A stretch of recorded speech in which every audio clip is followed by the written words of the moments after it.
Ultra Instinct Goku, Ultra Instinct Goku Sign, Full Power Jiren, Dragon Ball Super Gogeta, Gogeta Blue, Big Vegeta, Ribrianne, Beast Gohan, Dispo, God Destruction Topo.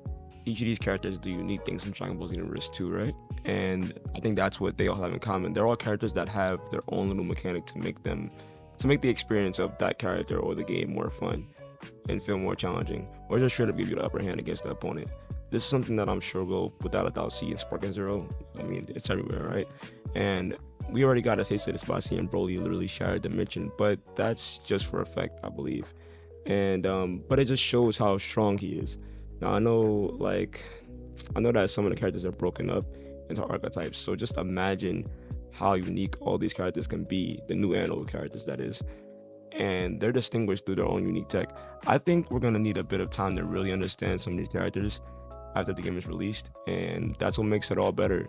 Because we're gonna need to see people maining characters that don't typically get the spotlight. You know who you are, especially when it comes to characters like a pool. There's people in Xenoverse 2, I was one of them, who wanted to main characters like Cybermen, not main them, but just play with them because they're fun. Now I know they're not gonna be strong, like ever gonna be strong, but there's always gonna be something about that one character that's not really good, like lore wise at least, but in the game, like they're really good. There's gonna be a character like that, especially someone like Hercule. If you play Xenoverse 2, you know that Hercule is actually a good character in that game because he has his own tech. He has invincibility frames. In this game, I expect invincibility like skills to be like things that were invincibility skills in Xenoverse 2 might just be counters in this game. That would make more sense and it would seem more fair for it to be that way, so it can't be spammed.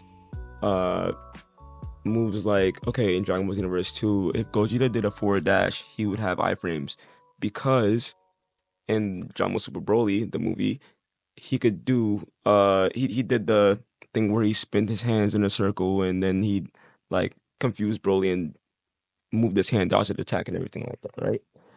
And that was their way of putting that into the game, but it's not something that everyone knew about, right? I don't think everyone knew about that. And it wasn't exactly polished, but I don't expect a character like freaking Broly to have counters. He's a power character. He's a powerhouse. He's not gonna be doing a bunch of counters. He's gonna be on the offensive and really resorting to how much damage he can deal, within a certain amount of time, or even how much damage he can take. So I think, especially when it comes to the speed archetype characters, they're gonna be more the ones who are avoiding damage and relying on that DPS, I imagine, that how much they can do in that quick second, getting that chip damage and winning where they can. See hit. I have horror stories about this character in Xenoverse 2. I really do. I don't even want to think about it.